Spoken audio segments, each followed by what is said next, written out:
Bismillahirrahmanirrahim. Em nome de Deus, o Clemente, o Misericordioso. Bismillahirrahmanirrahim. نحمدك ربي ونستعينك ونستغفرك ونتوب إليه ونعوذ بالله من شرور أنفسنا ومن سيئات أعمالنا من يهده الله فلا مضل له ومن يضلل فلا هادي له وأشهد أن لا إله إلا الله وحده لا شريك له وأشهد أن محمد عبده ورسول الله. Queridos irmãos, Assalamu alaikum.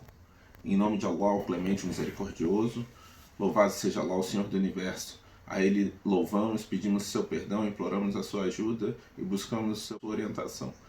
E prestamos testemunho de que não há outra divindade a não ser Allah, digno de adoração, e prestamos testemunho de que Muhammad sallallahu alaihi wasallam é o seu servo e o seu mensageiro.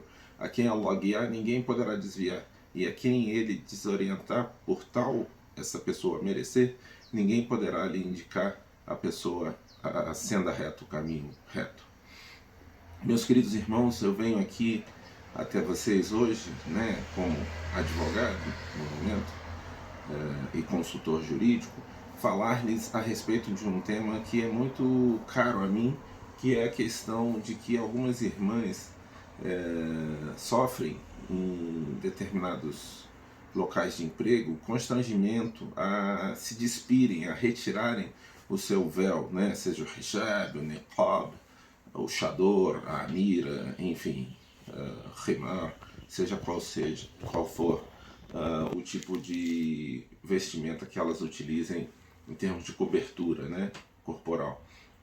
Primeiramente, é importante a gente deixar claro que qualquer tipo de atitude nesse sentido da empresa, a não ser que exista um comprometimento prévio dessa irmã em não utilizar alguma espécie de regulamento com o qual ela tenha se comprometido a cumprir voluntariamente, mas a parte disso, se não houve o compromisso prévio dessa irmã ao assumir esse emprego de que ela não usaria o véu, existe então um claro constrangimento ilegal por parte da empresa, e inclusive uma atitude inconstitucional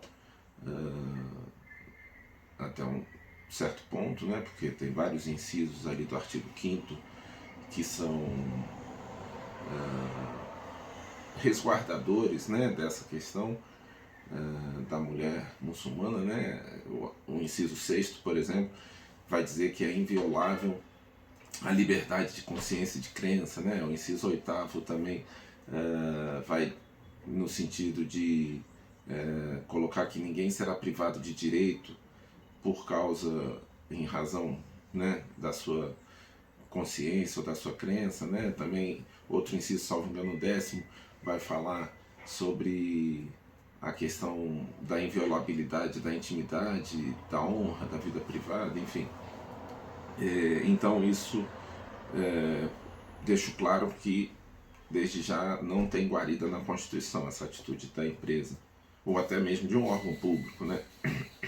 Por outro lado, a consolidação das leis do trabalho também, nos seus artigos ali 372 e 373, eles vão no sentido de resguardar a questão do sexo, de não haver uma discriminação em função do sexo da pessoa, no caso, pelo fato de ser uma mulher, e da condição familiar, pelo fato, no caso, de vir de uma família muçulmana, ainda que nós estejamos falando de uma família monoparental, ou uma família singular ali, de uma só pessoa, individual.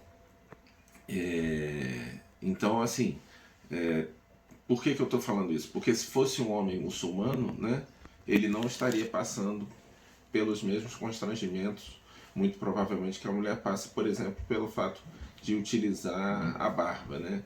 Então, inshallah, somos todos sempre incentivados a isso.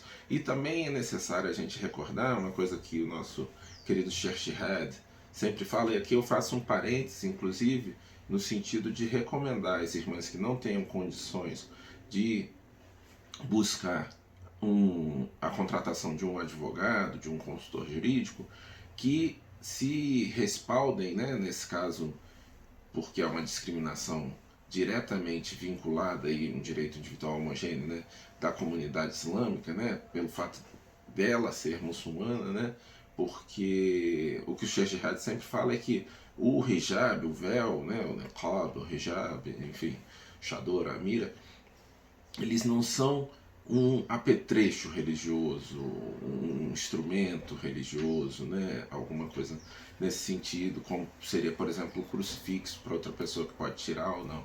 O hijab, o chador, a mira, o niqab, eles fazem parte da própria identidade da muçulmana, né? Da sua intimidade, inclusive, de como ela se entende como pessoa. Não é só um símbolo religioso, é sim parte da própria identidade da pessoa, daquela muçulmana, daquela mulher. Então, se não conseguirem se amparar de um advogado, um consultor jurídico, mais pessoalmente, podem fazer contato, neste caso específico, por se tratar de uma questão diretamente vinculada à nossa identidade religiosa, a ANAJ, a Associação Nacional dos Juristas Islâmicos, tá? Que hoje em dia tem representação em quase todo o território nacional, ou, se isso for impossível também, existem as fundações de assistência jurídica das seccionais, dos respectivos conselhos seccionais da Ordem dos Advogados do Brasil, tá? Defensorias públicas também. E haverá, nesse caso específico, a necessidade, mas talvez seja interessante primeiro buscar um consultor jurídico, um advogado dessas entidades, né? Ou mesmo uma contratação particular, né? Que seria até o ideal em termos de uma atenção que vai poder ser dada ao seu caso, de um advogado. Porque seria interessante primeiro ter um aconselhamento, né? Inclusive na fase em que se estiver tendo os contatos com a empresa, né, diretamente, ou com o superior no órgão público, para depois disso, com as provas constituídas, né, e evidências, ir então até o Ministério Público do Trabalho para buscar um auxílio nesse tipo de questão. Tá? Pode também haver o recurso a uma ação trabalhista, né, uma reclamação, enfim, seja qual tipo de ação, qual espécie de ação se queira interpor, né, com relação a isso, né, ou pode-se também buscar aí o auxílio aí, no ponto de vista mais robusto, talvez até criminal, do Ministério Público do Trabalho, né, a depender da gravidade das ações do empregador, né. Então, vai haver também esses artigos 372, 373 da Consolidação das Leis do Trabalho, né, que falam da questão de não haver discriminação em razão do sexo da pessoa e da condição familiar, né, novamente, pelo fato de ser uma mulher muçulmana e pelo fato de vir de uma família muçulmana. E também, para além disso, a Consolidação das Leis do Trabalho proíbe a revista pessoal, tá? A revista íntima, é uma outra questão também a ser levada em consideração, a depender de qual seja o tipo de procedimento que a empresa esteja adotando, tá? E há também a Lei 7.716 de 89, tá? Que alguns chamam de Lei KO, né?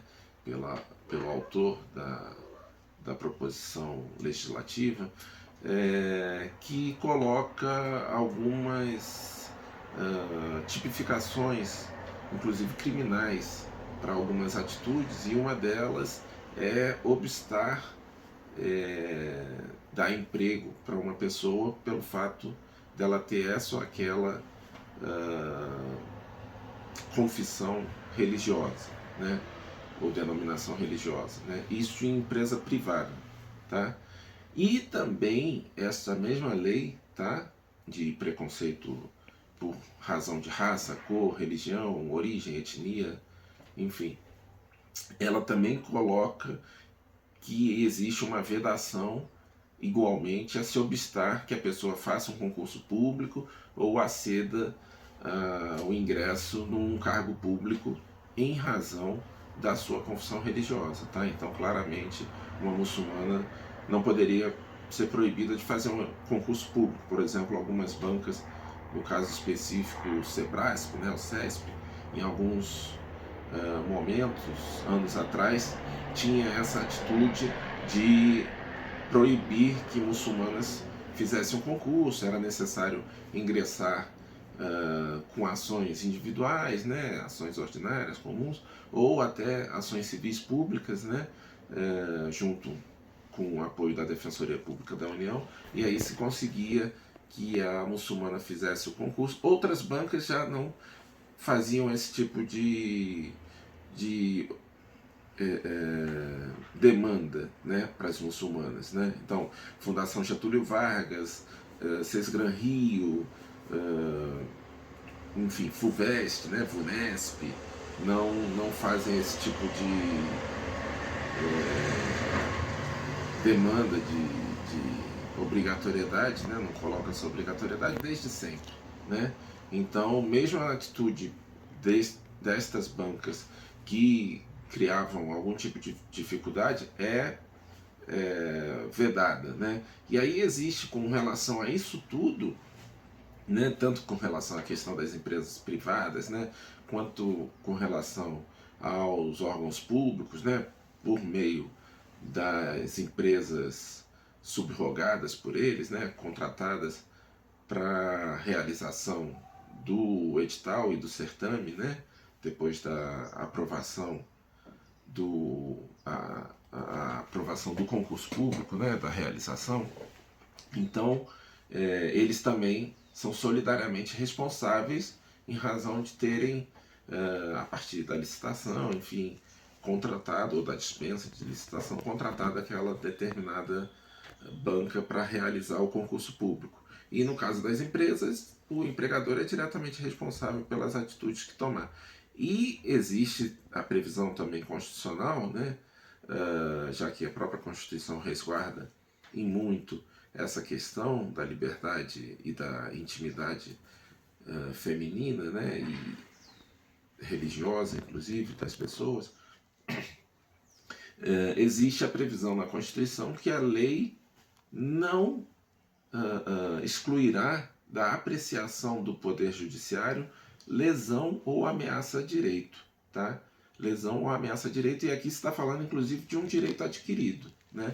A não ser, mesmo que a pessoa abrisse mão, né, no momento anterior, né, e se comprometesse a seguir um determinado regulamento que obrigasse a não utilizar o hijab, o chador, o khimar ou a amira, ainda assim existiria uma discussão se essa injunção, né, essa atitude de abrir mão, se ela seria viável ou não, porque existem alguns doutrinadores que vão falar, inclusive, que a pessoa não pode abrir mão de um direito fundamental seu. Então, vai haver, inclusive, pessoas que vão falar que mesmo que a mulher tenha aberto mão desse direito, voluntariamente, né, que isso não teria validade e que seria uma cláusula abusiva, né, esse tipo de cláusula contratual ou regimental, né. Então, para ir aqui para a conclusão, o que a gente sempre vai sugerir, né, às pessoas é que busquem se amparar de provas, né, provas robustas, né, tudo que você receber, né, seja numa mensagem circular, por exemplo, da empresa, né, tire foto. Se você receber algo pelo WhatsApp do grupo da empresa ou Telegram, você salve aquela mensagem, né, dê um print, né, se for possível. Com relação às pessoas que falem com você, né, sempre esteja munida de testemunhas, tanto quanto possível, né, testemunhas, claro, da sua confiança, né.